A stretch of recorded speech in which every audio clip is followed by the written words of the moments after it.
Welcome back to the channel, guys. We have got the Mexican Grand Prix round number 20 of the Formula One season this year. There's a lot to look forward to. 3 different teams in the battle for pole position, 6 different drivers, and a wonderful 4.3 kilometer long circuit to race at. So there's a lot to look forward to at today's qualifying session. Hope you guys are all doing well. Qualifying will be underway in 18 minutes time. And I look forward to commentating for you. Yeah.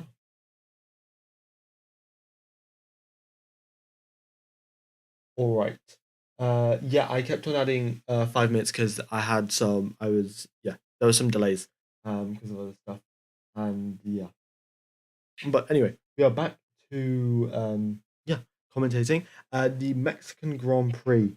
So I shall take you around the lap once the map loads up. But to take you through the weekend so far, we've had FP1 where Ferrari topped practice. They were first and second place. So they were looking very, very good. And then in FP2, we had an extended FP2 session, 90 minutes of running rather than the usual 60 minutes. And we had the Pirelli tire test. So Pirelli, they have developed some tires for 2023. They want to test them out on the current cars, see how they're going. And yeah, so that's why the teams couldn't edit any data. So what happened was, not edit any data, they couldn't edit their setup. So Pirelli said that you're not allowed to modify your setup in this session because we want consistent data throughout the entire session. So the teams were stuck with the setups that they had in FP1 for the tire tests, and yeah, so that's how the session started out. Well, that's how Friday was. And then today in FP3, Mercedes have just picked up the pace out of nowhere. I mean, it's been absolutely crazy, and we've seen that George Russell, Lewis Hamilton, they're in first and second place after FP3. Of course, FP3 is nothing to go off. But with Russell in first position, Hamilton in second, and Max Verstappen half a second behind, that definitely does, well, pose a pretty big threat to Ferraris and Red Bulls. Well, to the 2 Ferraris and the 2 Red Bulls, because usually it's been those 2 that have been fighting for pole position. But now Mercedes, they've got their upgrades, they've sorted out the setup issues that they've been having, and they look to be making some progress, making some headway to get back into the top 3. So here they are now. We'll wait and see what they can do. So, but the thing is, right, Mercedes, they look very quick in qualifying, which is very true. And in the slow speed corners, they're like half a second, a quarter of a second faster than the Red Bulls and Ferraris. But going down the straights, they are so much slower. It might be more of a thing where the Mercedes have got a qualifying sort of setup where they're going to set fast lap times in quali, but then in the race they're going to really lose out. We will just have to wait and see. But yeah, hello, Themania, and literally Shind rooting for Checo. I mean, for sure.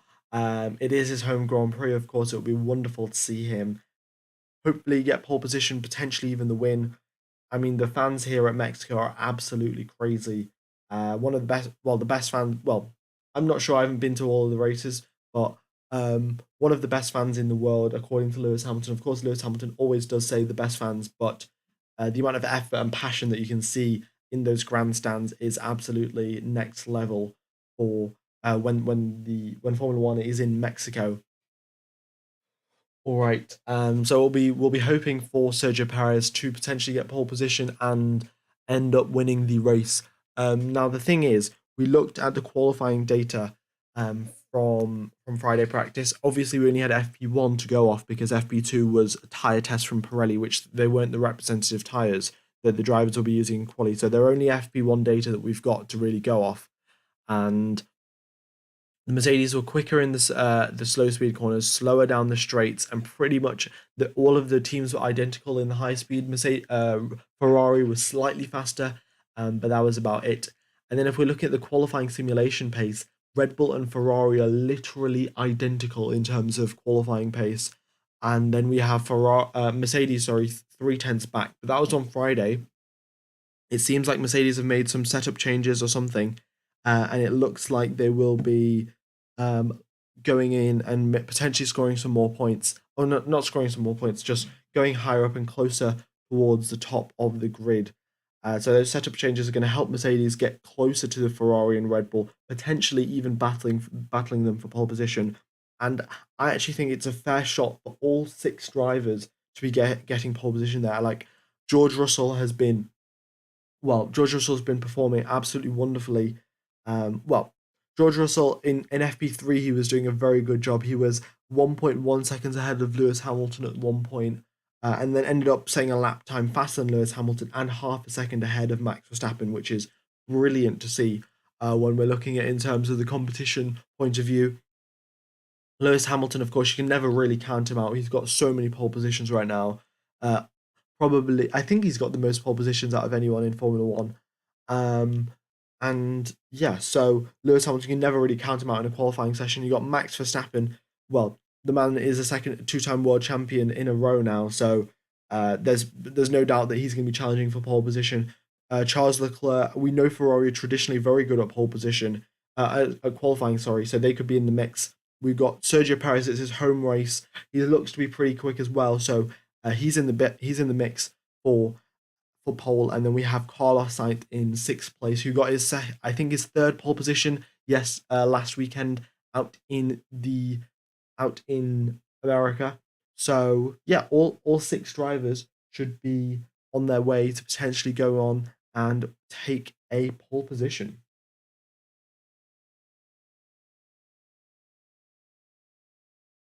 Oh no, Mexico has just been confirmed on the calendar. Sorry, Mexico has been confirmed on the calendar from this year to 2025, I think. So at least 3 more years here at the Mexican Grand Prix, which will be, yeah, it's always a great spectacle. The other thing is that Mexico is at a 2,200 meter elevation from sea level. So this is the highest elevation circuit on the Formula One calendar, and it is, well, it poses a whole new threat, a whole new series of challenges for F1 teams to deal with here, because of the fact that once you are at such an altitude, the air gets thinner. You have less dense air. That means less downforce, less air particles for cooling the brakes, and well, that also contributes to lower drag. So we get extremely high top speeds around here. Even though the teams are sporting the Monaco style rear wings and front wings, we're going to get top speeds faster than Monza, which is absolutely incredible. And yeah, we will just have to wait and see how that goes for them. I think the highest ever recorded top speed in F1 was 230 kilometers an hour by Valtteri Bottas on this very circuit. I think in the 2015 car, he was getting a bit of a tow off one of the drivers, or 2015 or 2017, I'm not sure which one. But he was getting a tow down the main straight in race conditions, and then hit 300 and something kilometers an hour, 371, 372, which is translates to 30 miles per hour, and it is, yeah, absolutely ridiculous. You never see F1 cars going that fast, and yeah, it will be a spectacle to see how these drivers manage that today.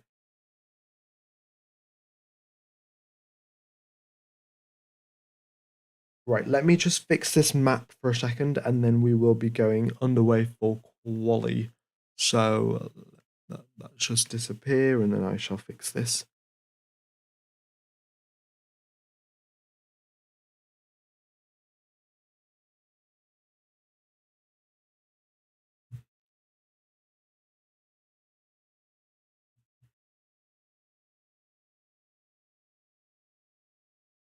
All right, there we go.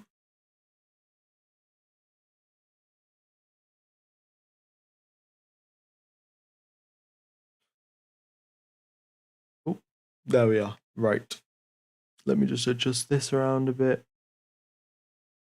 Okay, so that is the Mexican Grand Prix circuit. It is a 4.3 kilometer long circuit and 17 corners that the drivers have to tackle. And yeah, very, very interesting circuit. I'll take you through a lap. In fact, now we've got 10 minutes till qualifying is underway. Right, so let's go through a lap.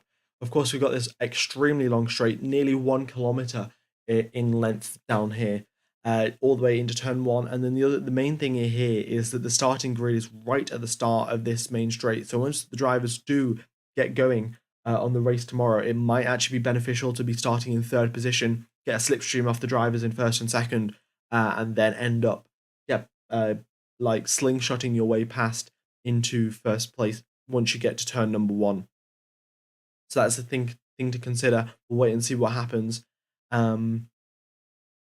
But yes, so 1 kilometer long straight, then you get to a triple chicane, right, then a left, and then another right. The driver's going through here around 100 kilometers an hour, so they're braking from 350, 370, so they lose 250 kilometers an hour in speed all the way down to at turn number one, and then they just manage that through. You don't really need to go too aggressive at turn number two. Just make sure you get a good exit out of turn number three. The curbs here are rather vicious, so the drivers are taking them very aggressively, though the cars can somehow manage. I think they must have adjusted the setup so they can drive over the curbs, because there's a lot of time to be gained around this circuit driving over the curbs. And then they go through the second straight, which has got the second DRS zone on the circuit. They hit turn number 4, 5, and 6. These three corners are extremely slow corners, and the drivers just have to be managing their tyres through here. They, of course, haven't got much downforce, so the chassis is playing a very important role in managing how the car goes through these corners. And Mercedes, in fact, they were saying once you do get to the higher downforce circuits, not in terms of like not in terms of like the raw downforce, so you get into more of like what types of wings the cars are fitted with. So of course in Mexico you would think it's a very long straight, lots of high speed stuff, you would go with low wings, but because here we've got very low pressure, the drivers are actually going to be, the teams have put like the Monaco wings onto the cars, and then we're going to be having turn number 4, 5, and 6. That's where the chassis really plays a very big role. Mercedes saying the chassis is working well, especially in these conditions. So we'll wait and see how that goes for them. And then you get from turn number 7 all the way to turn number 11. All 5 of these corners are extremely high speed, just smooth. Just got to control your car very smooth on the steering and try not to hit the curbs. There are a couple of bumps here. So you go through turn number turn number 7, 8, 9. Just managing your way through, trying not to let the rear slide out too much. Of course, we've got Monaco rings, but the downforce levels we have are at Monza. So going through these high-speed corners, very similar to Ascari, the rear is always on edge, dancing around a bit. So you've got to be careful. We've seen a lot of drivers spin out, in fact, and crash. So yeah, it's another thing to be careful about. The curbs here, once again, you have to attack these curbs very aggressively. Otherwise, you are going to lose a significant amount of time. And then you get to turn number 10 here. There is a bump on the apex of this curb, and lots of drivers have been caught out by it. Maybe some drivers just getting snap of oversteer, some drivers going into full spin. But turn 10, on the apex of that corner, there is a pretty big bump, and the teams cannot deal with it. I think it's mainly because there's a bump and there's also a curb. If the bump was there alone, the cars could deal with it. If the curb was there alone, the cars could deal with it. But a curb and a bump, it's too much for the cars. They lose contact with the ground, and yeah, the cars just go into a spin, or you lose some sort of control, which is not great once you've got the fast corner of turn number 11 approaching. So yeah, this is the middle sector, and it's very tricky indeed. We'll be looking at the middle sector times, seeing which which teams and which cars go fast through there. And then we have the third DRS zone going into the stadium section, turn number 12, 13, 14, and 15. And yeah, very tricky sets of corners, especially once you are at the end of the lap, your tires are already overheating. And the brake bias into here is extremely tricky to manage. Your brakes, we've seen loads of locking into turn number 12, into turn number 13. In fact, we saw Vettel locking up his rear brakes, which is something that you rarely see an F1 car do. But he locked his front brakes, and then he ended up locking his rear brakes as well, which was very strange. And then turn number 16 is really just make sure you get a good exit onto this straight so you can get to the finish line as quickly as possible. So that is a lap of the Mexican Grand Prix. And yeah, those are the main things to consider. I'll obviously let you know of other things once we do get into qualifying. And yeah. All right. other things that we have to talk about, track temperature here is 49 degrees C, so extremely hot track temperature. So those tires are going to be screaming. It's going to be pretty difficult because, um, of course, the drivers will be driving on soft sets of tires.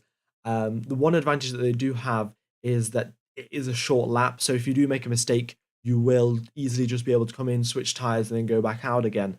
But yeah, that's the main thing. With track temperatures being around 50 degrees, any sort of like oversteer or anything that you get will greatly increase your tire temperature, and then you won't be able to. They'll be screwed. You'll be screwed for the rest of the lap, basically. So yeah, the weather is completely dry. Yeah, there were a couple of clouds around, but they all cleared up, and then the sun came out, and hence we've got the 49-degree track temperatures. Um, yeah.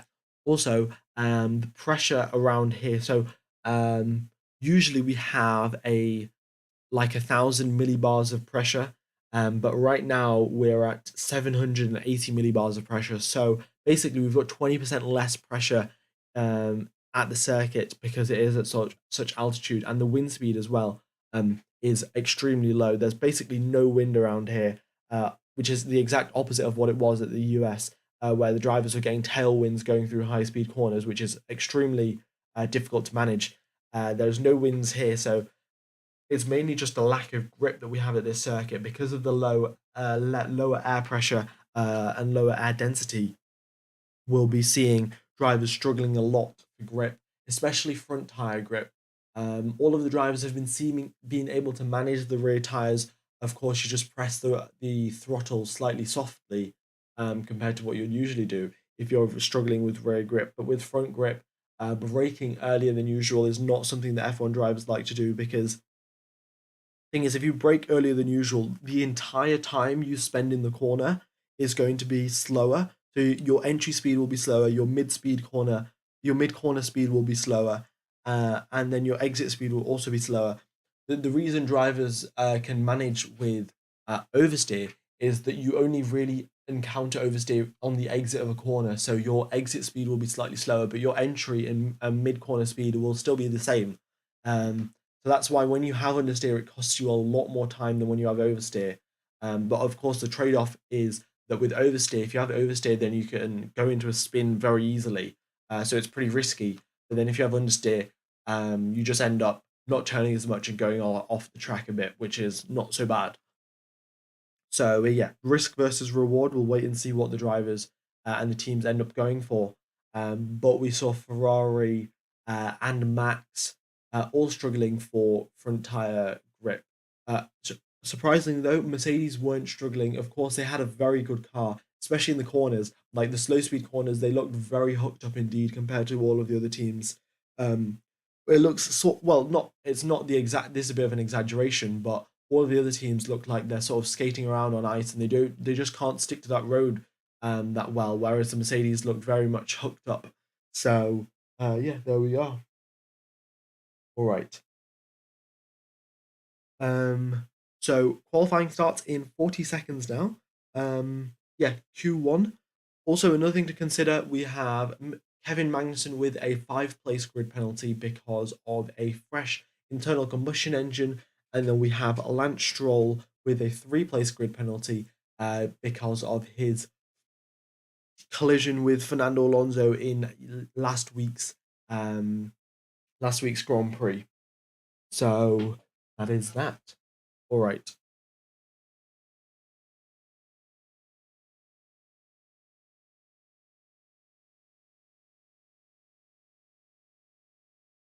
All right. Let's see.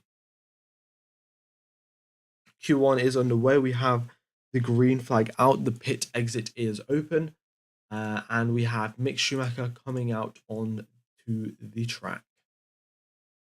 Right, there we go. Mick Schumacher, Kevin Magnussen out on track, setting some early laps. Track evolution as well, I think, will be pretty key because here we've only had Formula One racing, no Formula Two or Formula Three or W Series. Um, this circuit also hasn't been. Ooh, one sec.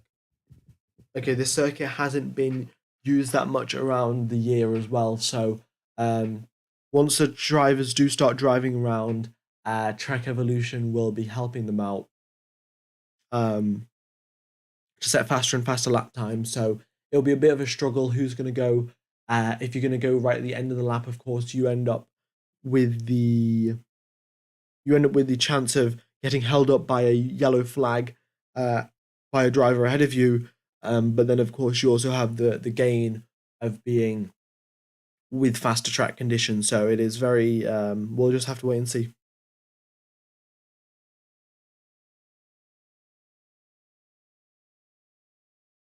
Kelva says drink water. I think all you guys should also drink water. But yeah, I will take a sip of water.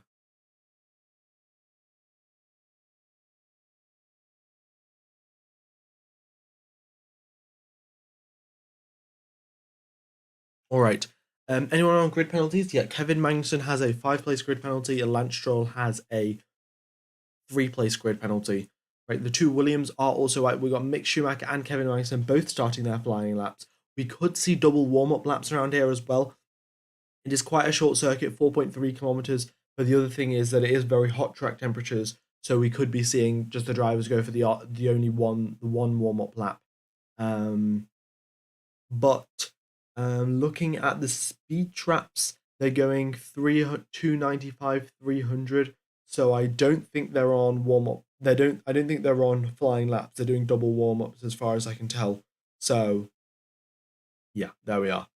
Yeah, they wouldn't be setting race laps this close together anyway. So the two Williams, two Hasses, and two Aston Martins are out. Am I a Seb fanboy? Well, I would say I'm definitely a Seb fan, but I'm not sure about fanboy, if fanboy is the right word. But anyway, here we are. Nicholas Latifi starting his lap. We'll wait and see if he is doing a flying lap or if he is doing a warm-up lap. But yeah, all drivers on soft tyres as to be expected. Looking at the telemetry data, yes, Nicholas Latifi is going on a flying lap. He's hit 345 kilometers an hour going down that straight. Oh no, sorry, who was it? Who hit that speed? Yeah. Oh, Alex Albon, sorry, 345. Nicholas Latifi 342. And now Mick Schumacher and Kevin Magnussen starting their laps. We'll wait and see what Stroll and Vettel are doing, if they're going for warm-ups or if they're going for another laps. But we got Albon on a flying lap now, with Nicholas Latifi ahead of him on that. Okay.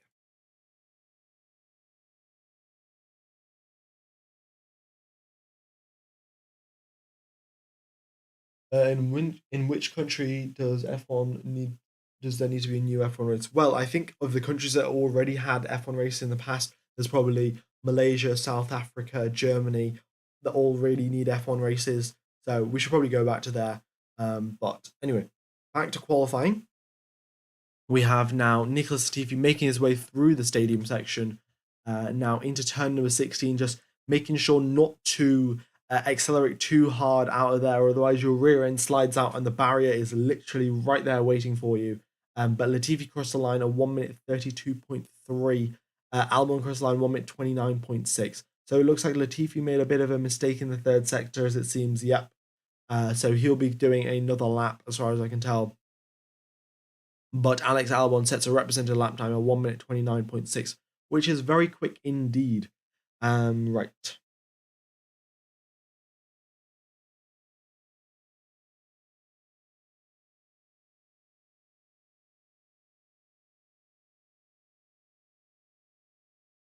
Also, thank you everyone for tuning in. We've got nearly 1,400 people. Tanvir Ali Defura, Phil, William, Ricky McQueen. Ricky McQueen. McQueen is a pretty cool second name. Mark. Thank you everyone for tuning in. I very much do appreciate the support. Also, if we can hit the sub goal, 47,500, that would make us on our way to hitting 50k by the end of the year, which would be wonderful to do.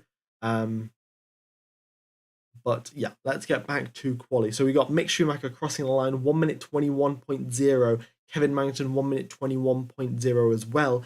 Only 19 milliseconds gap between the two Haas drivers, and then we got Vettel in third place 10th behind Mick Schumacher.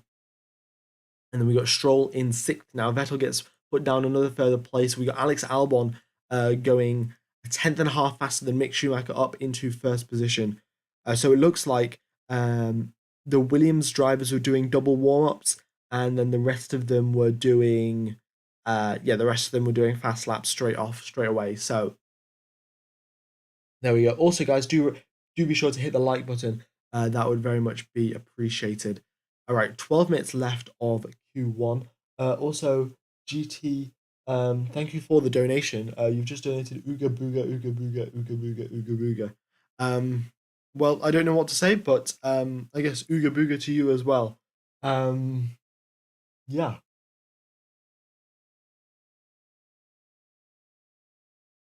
So I'm a bit blown away, but thank you very much for the donation.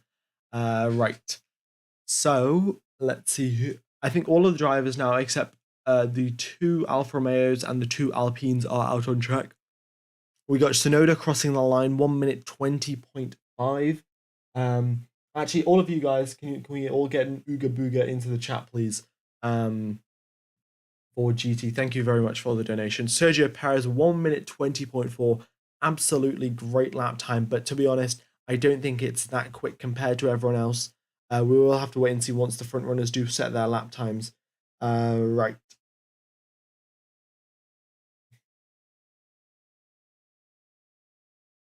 Just looking at the FP3 times, we saw George Russell with a 118.4. The other thing to consider, though, when it was FP3, track conditions were significantly low. Track conditions were significantly faster. Now they have got slower. The sun's come out, the air temperatures got hotter. But here we go, Leclerc into the 1 minute 19.5. So, yeah. Track conditions have got worse. That lap from Perez really isn't too quick, but he did go up into first place, which is great to see once he is at his home race. Right, we got everyone out on track now, so here we go. All right, we got Hamilton now start. Yeah, so I think loads of people are now going for double warm-ups up, even though track temperature is 50 degrees. 4.3 kilometers, I don't think is enough to warm up your tires into suitable conditions to go for a flying lap. So teams are doing double warm-ups, which definitely increases the amount of traffic on track. I mean, look on the map now. There is quite a lot of traffic in the corners. Down the straights, not so much, but once you're in the corners, yeah, lots of cars waiting there, just being moving chicanes. And yeah, not ideal for the drivers who are on fast laps. We might see a couple of penalties dished out here and there, but some drivers are dealing with the traffic very well. I mean, look at Lewis Hamilton, purple through the first sector. Leclerc lets him by nicely. Max Verstappen is next up. He's probably going to hold up Hamilton unless he gets out of the way soon. Actually, Verstappen might be able to make it through. But there we go now. So Hamilton purple through the first sector, green through the middle sector. And also Sainz has just crossed the line now. He goes half a tenth behind Charles Leclerc, and we got Verstappen crossing the line. He goes 0.3 faster than Leclerc. Hamilton crosses the line and splits the two Ferraris. So now Ferrari and Mercedes are very much on par. We got Ferrari in second, Mercedes in third, a Ferrari in fourth, and a Mercedes in fifth. Sergio Perez, unfortunately, 1.1 seconds off the pace. I think Perez must have gone for just a straight away a hot lap and not warmed up his tires for 2 laps, maybe. That might be the thing that happened for him. I'm not 100% sure. I haven't kept track of every single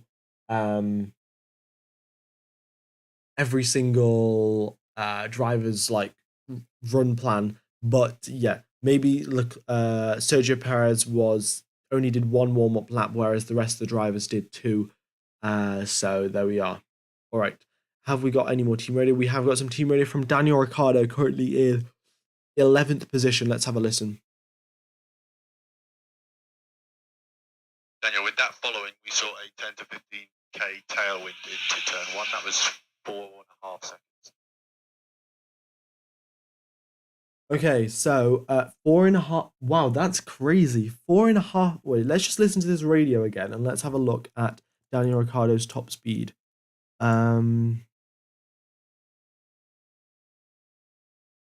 with that following, we tailwind into turn one. That was 4.5 seconds.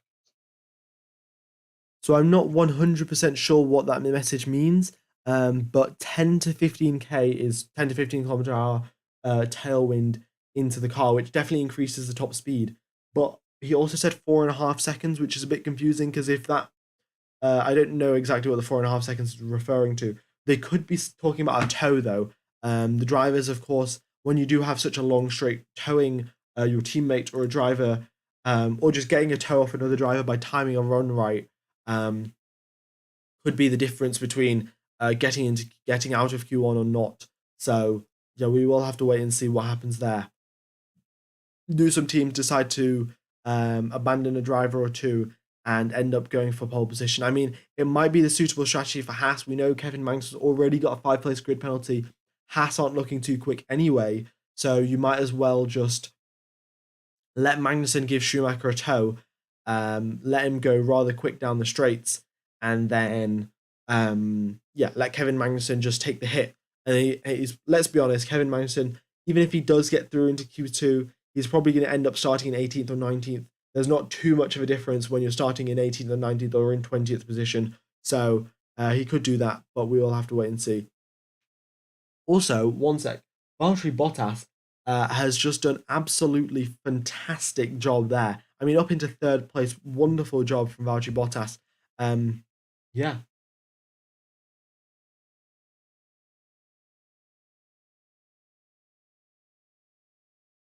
All right.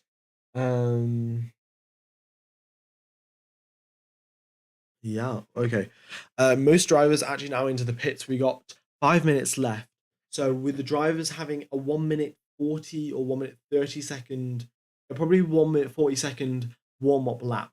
So that'd be 2 minutes of 1 minute 40. So the drivers should be going out around about, let's see, what will that be? Oh yeah, 3 minutes and 20 seconds left on the clock. That's when the drivers should be coming out of their pit garages. So it'll be a minute or so, a minute or two before all the drivers come out. And yeah. F1 Gamer, did you get your exam results? Yes, I did. And yeah, they were pretty good. So yeah, pretty happy about that. Unfortunately, I did miss out on commentating, I think 4 or so races. But yeah, there we are. Nicholas Latifi, I mean, he is absolutely chilling. Nicholas Latifi, Mr. Consistently in 20th position. So yeah, I mean, Lewis Hamilton has that record of winning an F1 race every single year, showing just how consistent he is. But Nicholas Latifi consistently getting eliminated out of Q1. That also shows some quality level of consistency right there. Yeah.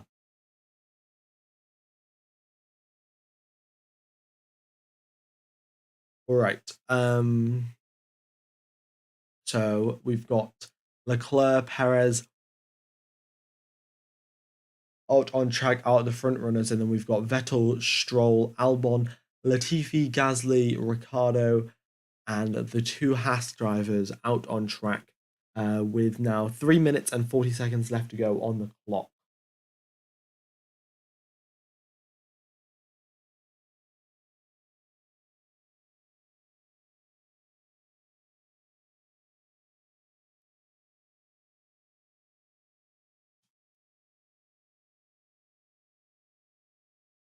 All right. So let's see what else is going on around this circuit. We'll probably get some more team radio. In fact, yes, here we have. We have some team radio from George Russell. Let's have a listen. Traffic, loads of vendors here, blocking fronts everywhere. Oh, that is looking unfortunate for Mercedes.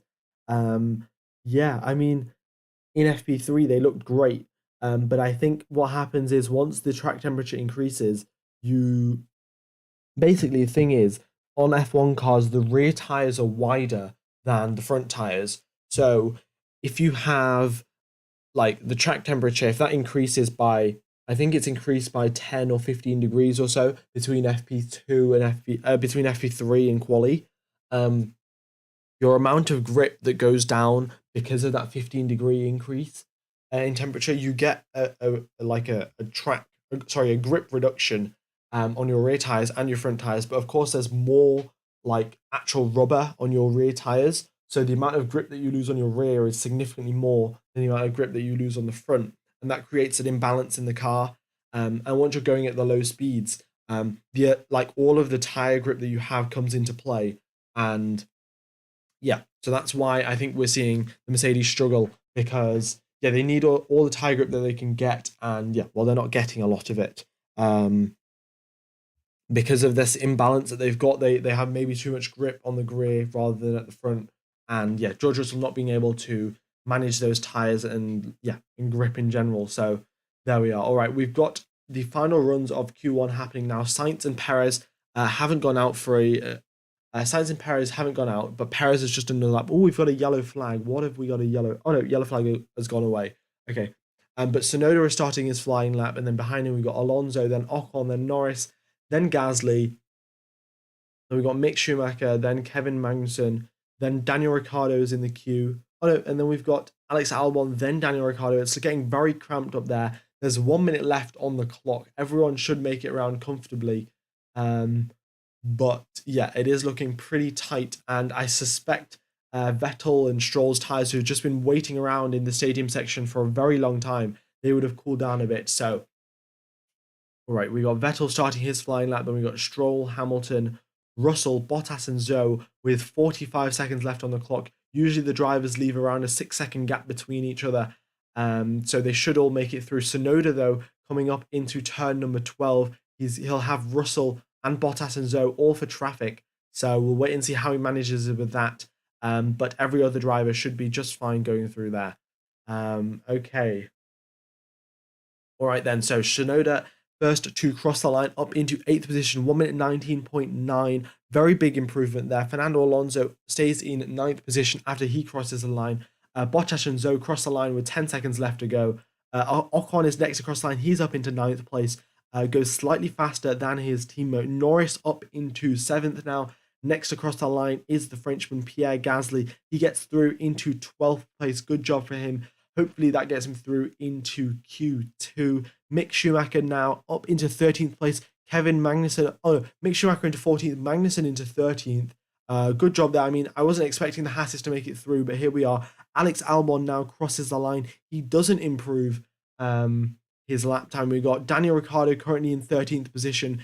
As after he crosses the line, we've got Latifi crossing the line. He stays in 20th. I mean, Mr. Consistency there from Nicholas Latifi. Seb Vettel, we'll wait and see what he can do. 3 green lap times, three green sector times, but still in 16th place, cannot make it through. Lance Stroll as well in 18th, doesn't make it through. Lewis Hamilton goes first position after a purple middle sector. Absolutely sensational from him. Then we got George Russell in 6th position, 4 tenths behind his teammate. And we have Valtteri Bottas, who's still in 3rd place, by the way, mind you. So that was an absolute mega lap from Valtteri Bottas. And Guan Yu Zhou, unfortunately, as I say, unfortunately, he crosses the line up into 14th position. So the drivers in the elimination zone are Mick Schumacher, Sebastian Vettel, Lance Stroll, Alex Albon, and Nicholas Latifi. So I was saying Kevin Magnussen isn't going to make it through, but here he is. He's just made it through. So I've just reverse commentators cursed it. And yeah, that has been Q1 for you guys. And yeah, we will be going through into Q2 in 2 minutes now, 2 or 3 minutes. Okay. Did Mick get his lap deleted? He might have had track limits. Actually, I will double check. Oh yes, no, Mick Schumacher's lap time has been deleted. He went too far off track limits at turn number 2, so that's why he is out of quali. Yeah, we got some team radio from Nicholas Latifi. Let's have a listen. Keep the feedback quite consistent about the lap plan of other cars. Just could be out of sequence with some. Copy that. I'm not sure exactly what he was asking. It was a bit muffled. But yeah.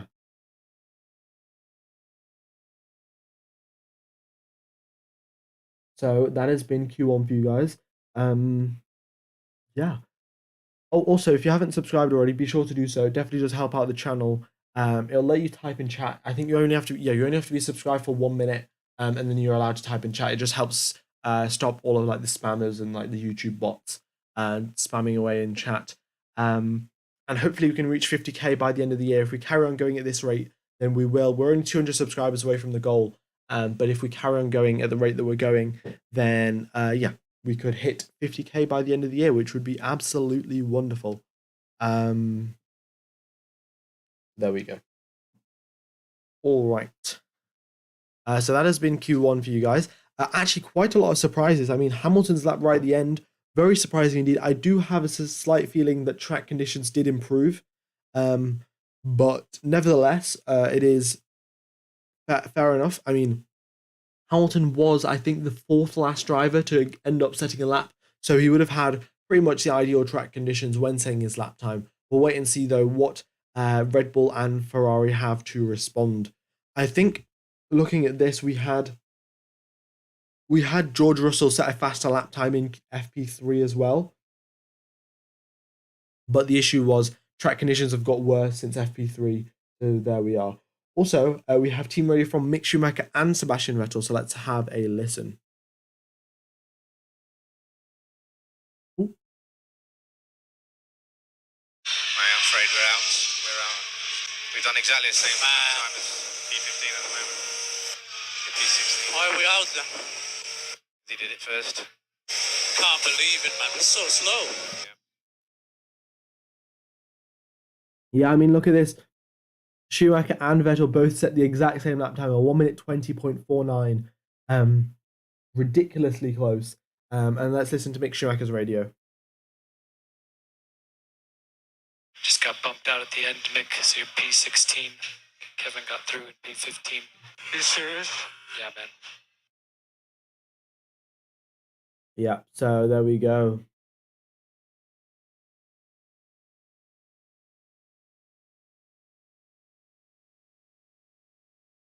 Yeah, I mean, actually, it's probably not the best way forward. With Kevin Magnussen anyway getting a 5-place grid penalty, it probably wasn't the most ideal strategy. But I don't really think you can strategize in qualifying. It's just mainly who can set the fastest lap. So yeah, there we are. A bit unfortunate there for the American team. Okie dokes, right, so we've got now Q2 starting in a minute or two now. Yeah.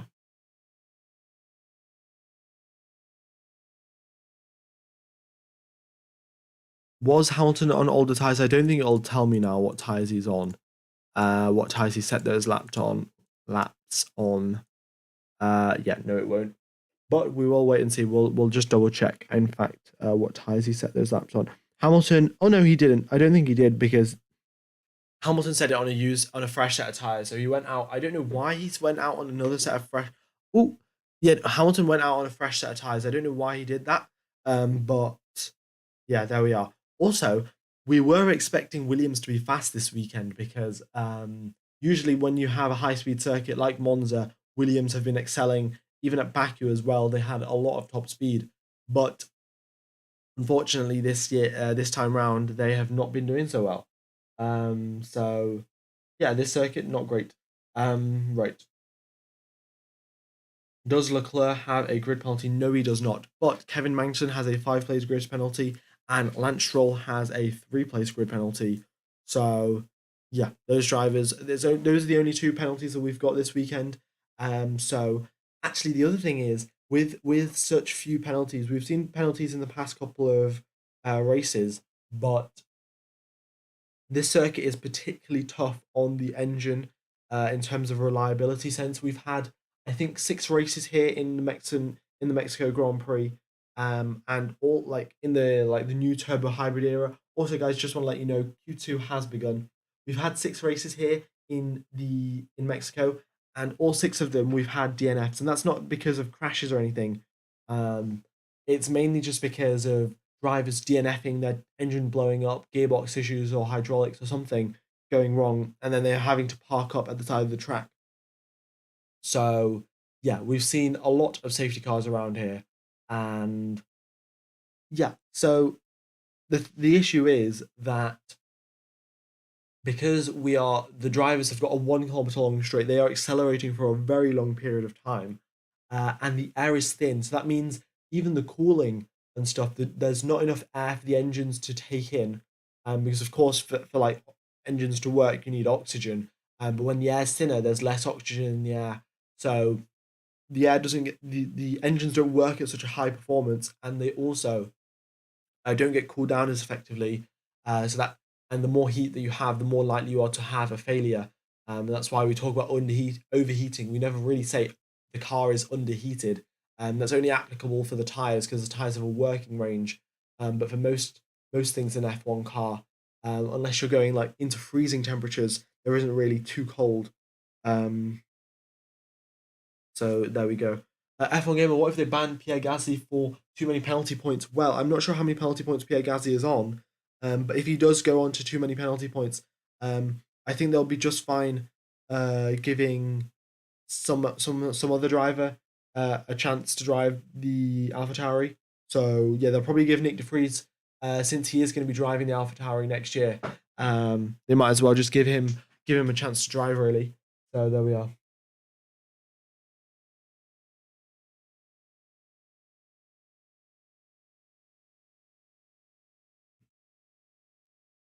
All right.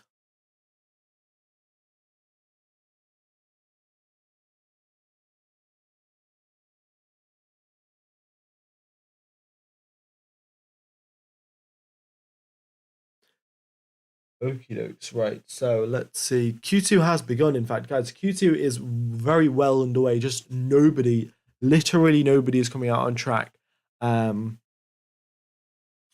Oh, as I say that, Lewis Hamilton comes out on track. How is like commentator's curse or whatever it is, like reverse commentator's curse?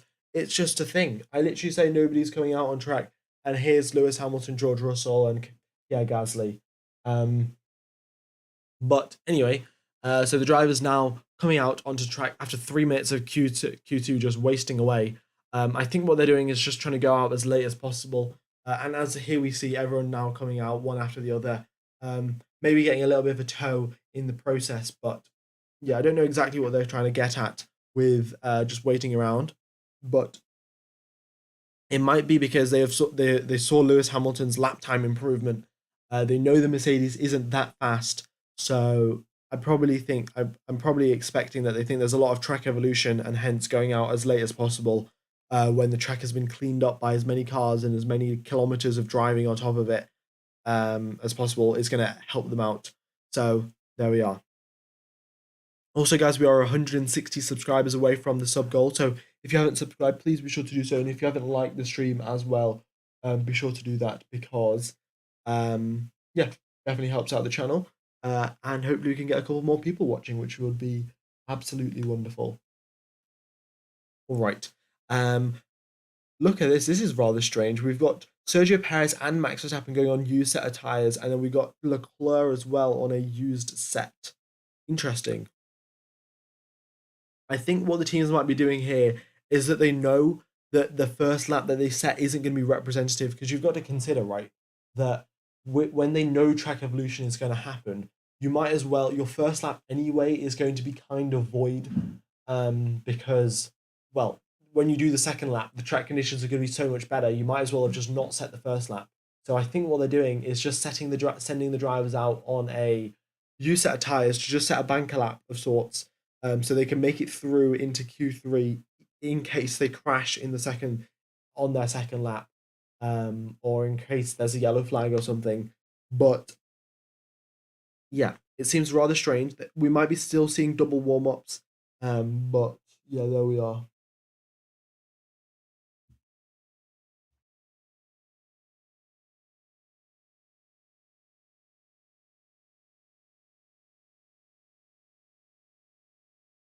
All right, let's see now.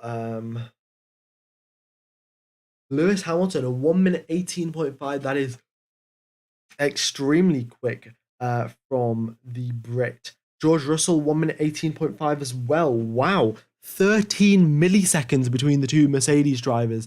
That is absolutely wonderful to see.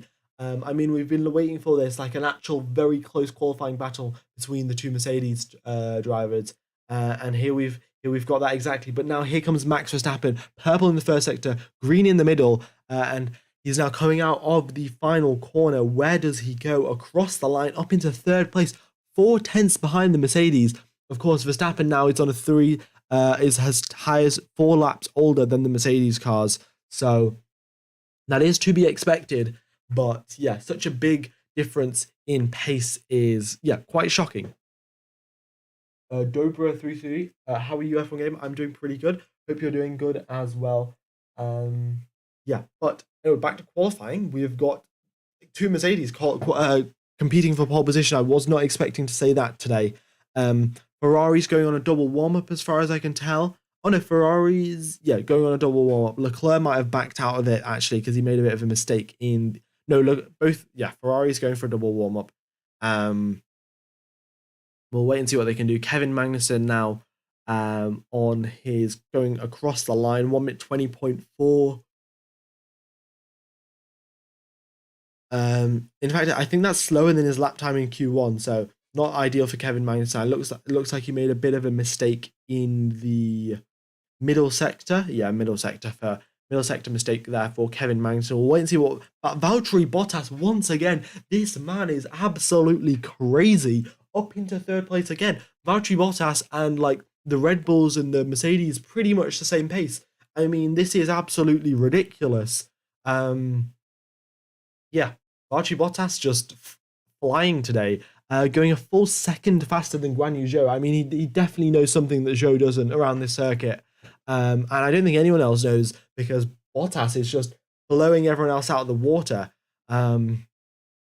Yeah, this is pretty crazy. I mean, it might be time till everyone turns up the wick a bit and puts the engines into the 11 mode. But yeah, nevertheless, Valtteri Bottas flying today. We'll wait and see what he can make it, or what he can do in Q3. I'm guessing that he will make it through into Q3. But here we are then. Right, Charles Leclerc now coming into the final corner, makes it through very nicely, very close to the wall on the exit, but that's what you got to do. And here he comes across the line and into 5th position, half a second behind the Mercedes cars. And next across the line will be Carlos Sainz. Crosses the line, goes a 10th slower than his teammate in 7th position. I mean, the McLarens are on similar pace here. Once again, you have to consider both Red Bulls and Ferraris are on used tyres. Mercedes are on fresh tyres. But point still stands that the Ferraris are still quite a bit slower. I mean, Leclerc's tyres are 7 laps older than Hamilton's, and Sainz's tyres are 5 laps older. So, yeah, it's a pretty big gap, considering it's only 5 laps or so, 5 laps of tyre wear. 7 tenths of a second or 5 tenths of a second between 5 laps of tyre wear is pretty large. We'll have to wait and see what happens, though. We've got the 2 Alpines out on track. They're going out in the middle when there isn't too much traffic. Seems like a pretty decent strategy there. But yeah.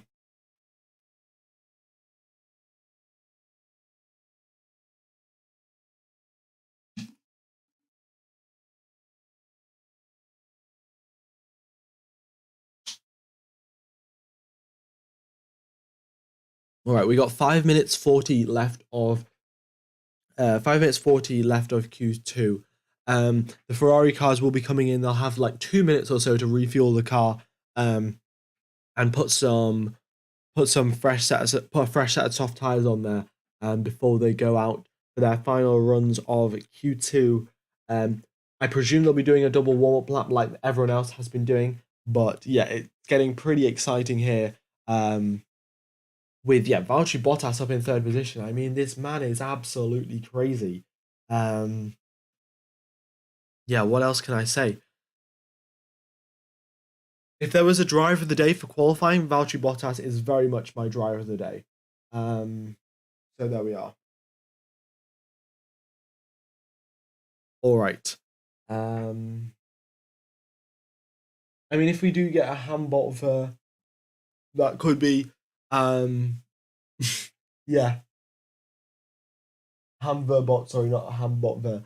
But yeah, if we get one of those for the memes, that would be pretty incredible. But here we have Valtteri Bottas, Sergio Perez out on a fresh set of softs, with the track all to himself.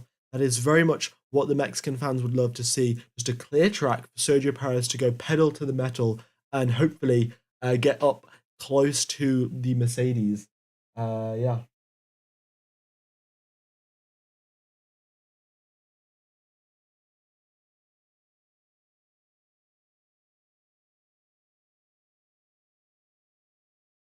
See, Paul, Perez did do his lap on, I think, 7 or 8 lap old tyres. So that's why I think he's down in 12th position.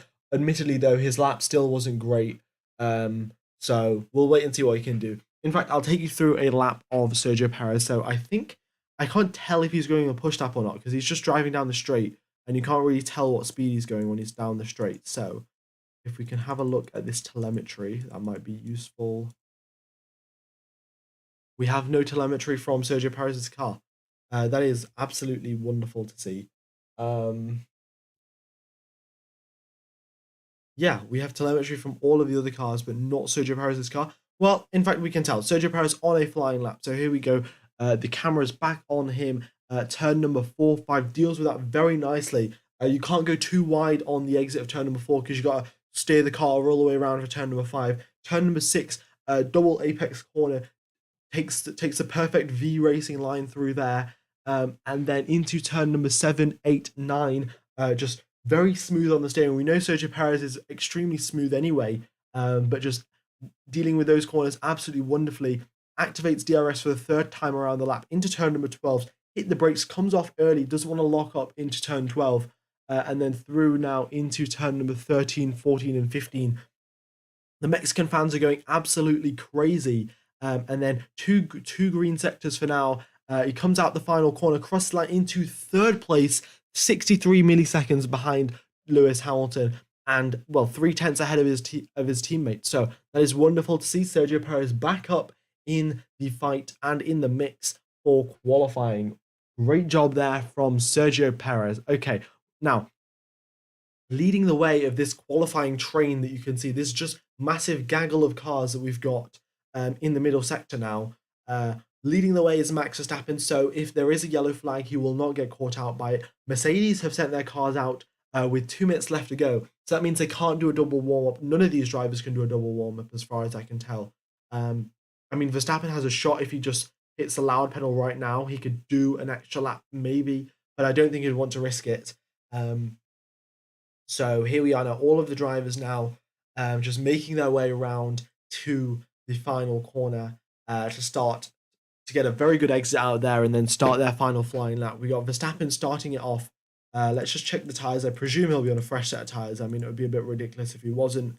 Yeah, there he is, Max Verstappen on a fresh set of tyres. And we've got the Mercedes out on track as well. Max Verstappen goes through the first sector, doesn't improve. Still a pretty fast first sector, but not improving on his previous lap time. Cosmic William, you subscribed, it didn't show your name. It's because your account isn't on public. I don't even know how to turn my other accounts onto public or not. But I think that's why. So I do apologize. But yeah, thank you for subscribing. Anyway, back to quali, we've got Max Verstappen through the middle sector, does improve through the middle sector. He's getting a slight bit of traffic from George Russell going into the stadium section, and then you'll have Lewis Hamilton won't be holding him up, just George Russell. Russell's got 40 seconds to cross the line, which he'll have enough time. He'll get a bit of a toe off Max Verstappen as well. But Verstappen now going through the final corner, comes across the line up into 3rd place. He's 1 millisecond slower than George Russell. 1 millisecond. This is so tight up at the front. I mean, the top 4 drivers have a less than a 10th gap between them. Carlos Sainz, 8 milliseconds behind Lewis Hamilton. The top 5 drivers have less than a 10th of a gap between them. This is absolutely ridiculous. All right. Next driver across the line, we have Kevin Magnussen. He goes up into 14th place. Looks like he won't make it through. We got Guan Yu Zhou into 12th. He can't make it through. That's eliminated for him. Lando Norris crosses the line, doesn't improve, but stays in 9th position. Pierre Gasly, he stays in 14th. Next across the line, Esteban Ocon. He doesn't improve into 7th. We got Leclerc with the purple middle sector. We'll wait and see what he can do. Hamilton improves in the middle sector, goes slower in the first sector. And we got George Russell as well. He goes slower in the first sector. Looks like he made a bit of a mistake. So he's aborted his lap. Yeah, Russell has aborted his lap. Lewis Hamilton and Charles Leclerc are the only two drivers left now. And I think Leclerc might have aborted his lap as well. I'm not sure. Yep, Leclerc comes into the pits. He aborted his lap. And then Lewis Hamilton, he crosses the line and doesn't improve. So what a crazy qualifying session. I mean, this is so close up at the front. And look, I mean, let's be honest, Leclerc, he went a 10th faster in the middle sector. His first sector time was pretty much the same as Lewis Hamilton's, a 10th slower. So if it wasn't for that, he would have probably came up and challenged up in the top 5 as well. So the top 6 practically would have been within 1/10 of a second. So, I mean, this qualifying session, a lot to look forward to. I hope you guys are enjoying. If you are, then be sure to hit the like button and subscribe. We've got 106 subscribers away from the subscriber goal. So if you haven't subscribed, be sure to do so. And yeah, this is extremely close up here in Mexico, an altitude of 2,200 meters. The thin air and the short circuit is making this an extremely interesting qualifying battle. I mean, we haven't had a qualifying battle this close for years. And especially between so many drivers. I mean, the Ferrari, Red Bull, and Mercedes all so closely matched. It is a sight to behold. Yeah.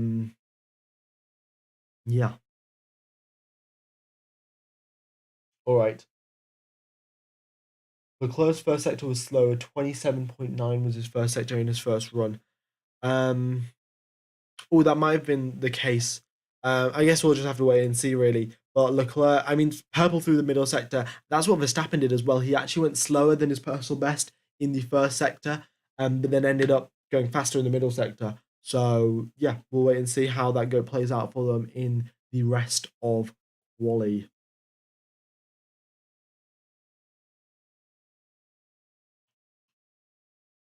This battle up here at the front has basically just distracted me from the whole point of Q2, which is 5 drivers being eliminated.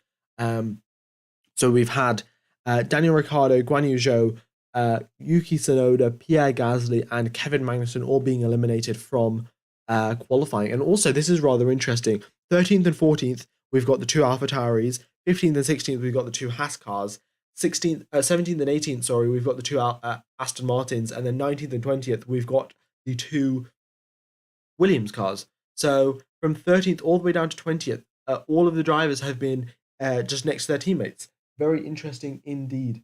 Yeah. All right. I mean, this was a pretty common sight to see back in like 2018. You would see Mercedes locking out the front row, and then you'd see Ferrari locking out the middle row. The second row, and then Red Bull locking out the third row. But yeah, seeing this at the back of the field is rather strange. And also, it's 4 teams this time rather than just 3. So there we are.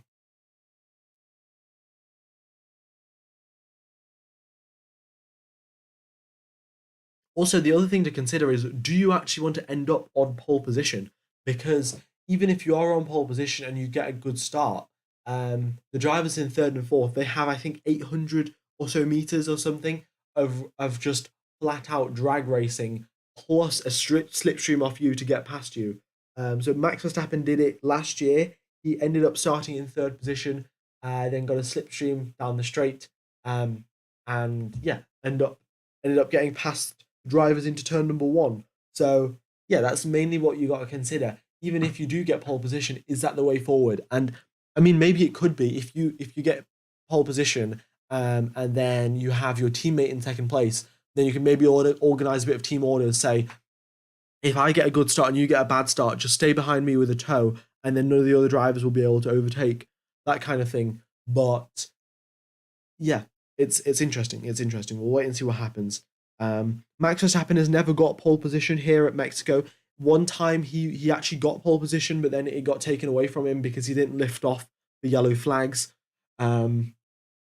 So there we are. And it wasn't even like Max. What happened was Max, he didn't I think it was 2019, yeah. He didn't lift off the yellow flags, but his previous lap time was fast enough for pole position anyway. But he still ended up he ended up getting his lap time deleted and then getting a penalty for not lifting for yellow flags. and yeah, going down a couple of places. So Max Verstappen never had pole position around here. Yeah, but he has got 3 wins around this circuit. Interesting, but yeah, there we are. Also, Valtteri Bottas doing a very good job being best of the rest right now.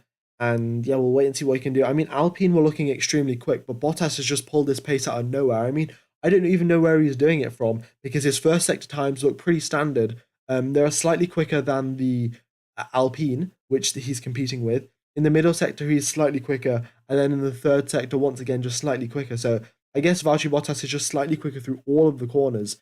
And when you have 17 of them, you end up going quite a bit faster. All right, now we are through into Q3. We've got 10 drivers remaining, 6 of them being in the battle for pole position, which is absolutely wonderful. And then we've got Valtteri Bottas, Esteban Ocon, Lando Norris, and Fernando Alonso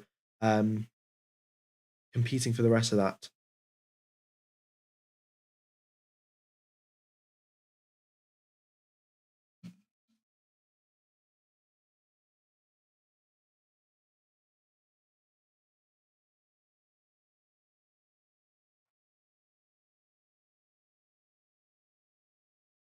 All right. I mean, to be honest, I'd be very happy to see if Sergio Perez wins.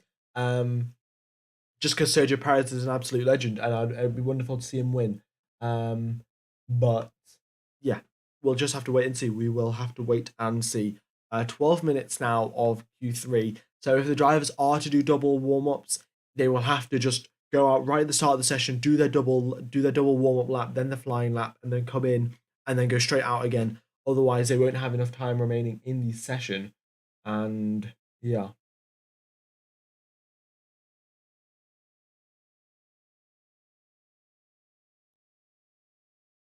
All right. Also, looking at the quali simulation data from Friday, the Red Bull and the Ferrari basically were matched on pace.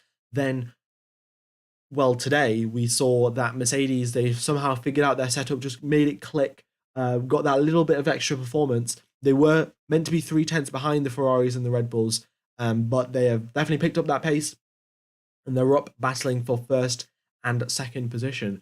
So there we are. We'll have to wait and see what they can do. Q3 has just begun now. We've had 10 seconds of Q3. No drivers out on track just as yet, but we will have them coming out extremely soon. All of the drivers now will have a fresh set of Pirelli soft tires given to them because they made it through into Q3.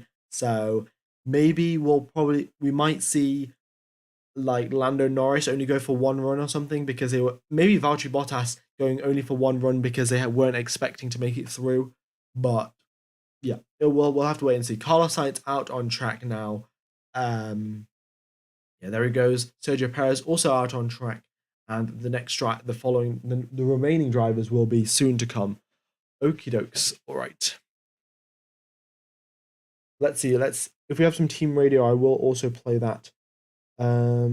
We have some team radio from Lando Norris, but I don't think this is up-to-date team radio. No, it's not. Okay.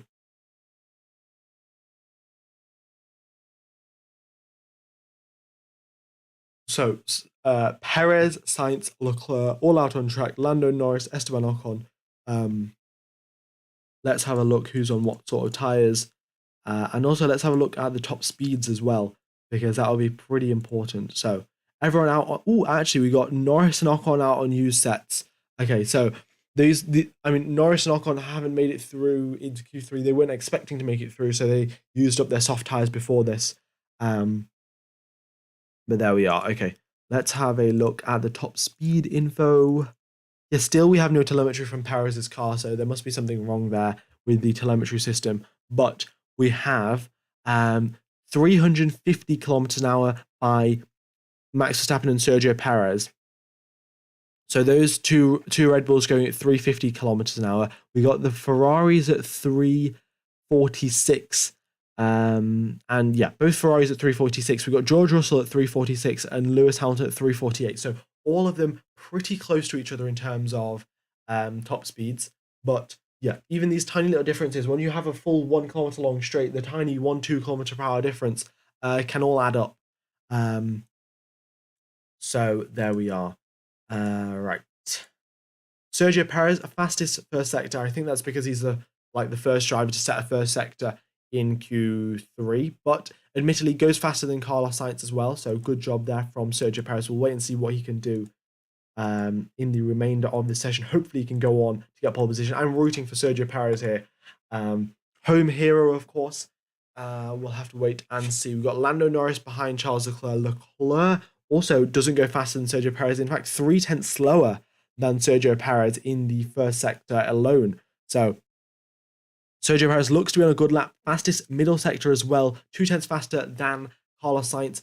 And Verstappen goes faster in the first sector than Sergio Perez.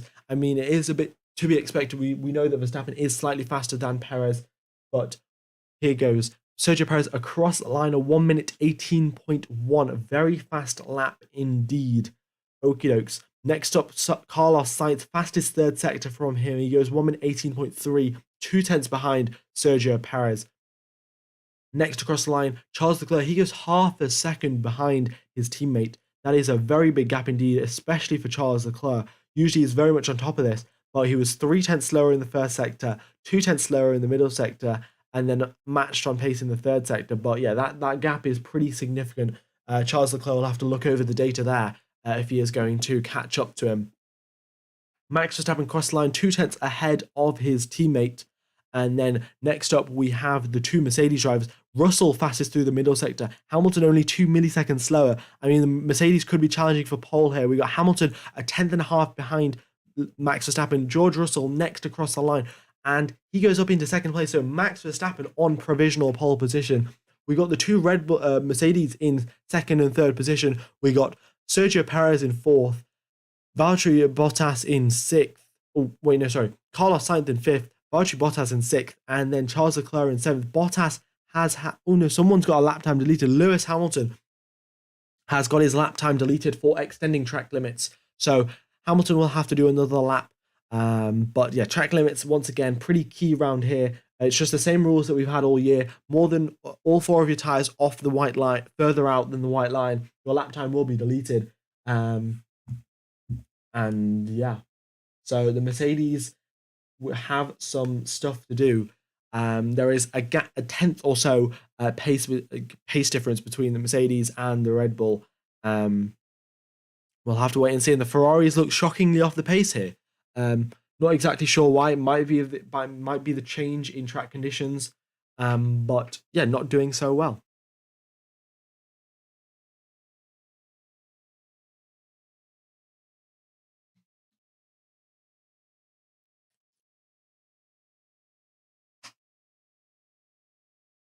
All right. I'm gonna put up a poll now. Of course, there are 6 drivers that are in the battle for pole position. Actually, are the 2 Ferrari drivers in the battle for pole position? Actually, you know what I'll do? I'll say, who is getting pole position? Who is getting pole position? And then will it be Verstappen? Actually, I can't type out all the names. That'll take too long. So Verstappen, Perez, Hamilton, or Russell. So you guys can go ahead and vote in that poll there. We've now got 5 minutes remaining of Q3. We've got Fernando Alonso setting his flying lap, and he ends up in 7th position, a second behind Max Verstappen. So that's the highest he can be. We'll wait and see what can happen there.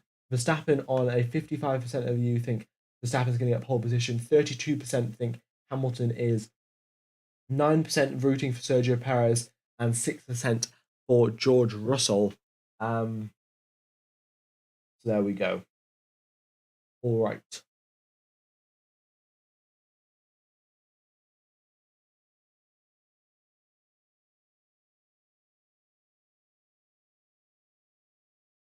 What do you think of the 7 million fine for Red Bull? Well, I think it's fair enough. The other penalty was that they get reduced wind tunnel time. I think they actually get half. Like, someone did the calculations and they end up getting half of the wind tunnel time as Williams or something. So yeah, I think it's fair enough that they went over the penalty limit they went over the budget cap by, I think it was something after they included like all of the taxation stuff. I'm not an accountant. I don't really know exactly what was going on. But I think it was like a 0.16% over budget of the regulations. So yeah, a 0.16% isn't too much, but of course it was ended up being like 500k or 200k or something over the limit. Now rules are rules, so you do have to be penalized even if it is a small infringement. Otherwise, the teams will be going, oh well, if 200k is fine, then why isn't 300k fine, etc., etc. So 7 million fine, fair enough. And yeah, but I don't think that 7 million fine takes away from their budget cap for the next year. So there we are. Anyway, back to qualifying. We have got 3 minutes and 40 seconds remaining of the session. Sergio Perez leads the way out the pits. We got Carlos Sainz behind him, then Charles Leclerc. Then we have Lando Norris, Esteban Ocon coming out on track as well. Next, with 3 minutes 20 seconds left, we could be seeing double warm-ups. We will have to wait and see.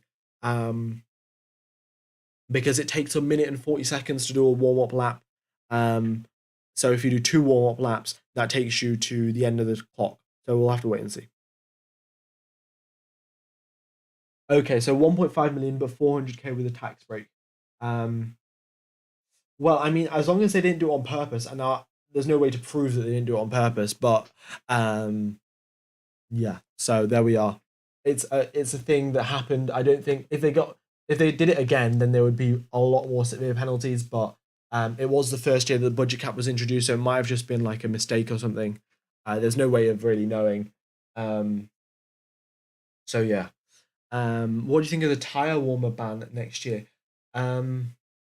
Well, thing is, I think the drivers will be able to adapt to it, but it will really change up the pit stop things, because once you come out of a pit stop, if you have like freezing cold tires, you're really not going to go very fast. So it might completely rule out like undercuts and stuff, but we'll have to wait and see. Also, guys, we are like 22 subscribers away from hitting the subscriber goal, so if you haven't subscribed, be sure to do so. It's hopefully, if we carry on going at this rate, we can hit 50k by the end of the year. So yeah, now we're 21 subscribers away. So yeah, we only need 10 subscribers and then another 9 subscribers, and then we hit our subscriber goal. If you get that reference, then very cool. But anyway, we got Sergio Perez on a flying lap, a 27.5 for him, pretty quick through the first sector. Right, let's carry on with Sergio Perez's lap. Going through now into the middle sector, the S corners, just flicks the car into the left, then to the right, then to the left. Once again, managing that car wonderfully. It looks very planted to the ground. Manages the bump at turn number 10 very nicely. That activates DRS going into now the stadium section. Hits the brakes at the 100-meter marks, turns the car in. And that Red Bull looks to be going very nicely indeed. Goes slightly slower in the middle sector, in fact, so not looking good there for Sergio Perez. And then here he comes now across the line. What can he do? Will he improve? He is currently 2/10 behind Max Verstappen, and he improved slightly, but he is still 2/10 behind Max Verstappen, so not that big of an improvement from Sergio Perez. Next across the line, Carlos Sainz. Slower in the first sector, faster in the middle sector, purple through the third sector.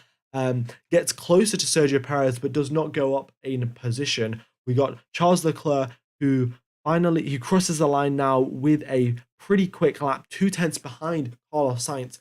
So pretty unusual there, but 2 times in a row now, Carlos Sainz out-qualifying Charles Leclerc. Norris up into 6th position.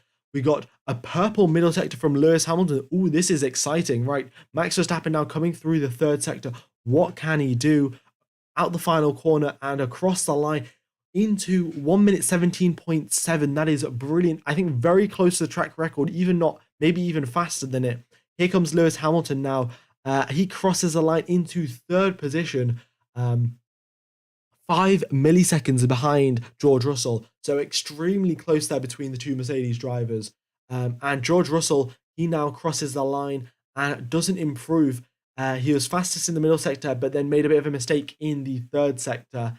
But that has been it. Qualifying, 49% of you thought Max Verstappen is going to get pole position. You were correct. Verstappen got pole with George Russell in 2nd place, Hamilton in 3rd, and Sergio Perez in 4th. I mean, Max Verstappen has got pole position in Mexico for the first time now, but Verstappen, all 3 times that he won in Mexico, none of the times, like none of those times he started on pole position. Maybe starting on pole position isn't the way forward when you have an 800-meter long straight, starting from pole position all the way down to the end. It might not be the way to start the race. Maybe a little bit of a slipstream might help you through. But that has been 5,000 of you who have been watching the stream. If you haven't hit the subscribe button or liked, that would very much be appreciated. We've hit the subscriber goal. A couple more subscribers wouldn't mind if you do. And yeah, I will be streaming for tomorrow's race. So once I end this stream, it'll take you over to tomorrow's stream. Make sure to hit the reminder button, and if you hit the like button as well, it basically just boosts it in the YouTube algorithm, which would be very helpful indeed. What else is there to say? Yeah, not really much else. A very, very good qualifying session. Valtteri Bottas does end up best of the rest in 6th position, in fact, faster than Charles Leclerc. And then we got Lando Norris in 8th, Fernando Alonso in 9th, and Esteban Ocon in 10th. So yeah, thank you everyone for tuning in. Very much do appreciate all your support. And wherever you are in the world, have a nice, have a good morning, evening, afternoon, or night, depending on where you are. And I will see you tomorrow for the Mexican Grand Prix. Cheers, fellas.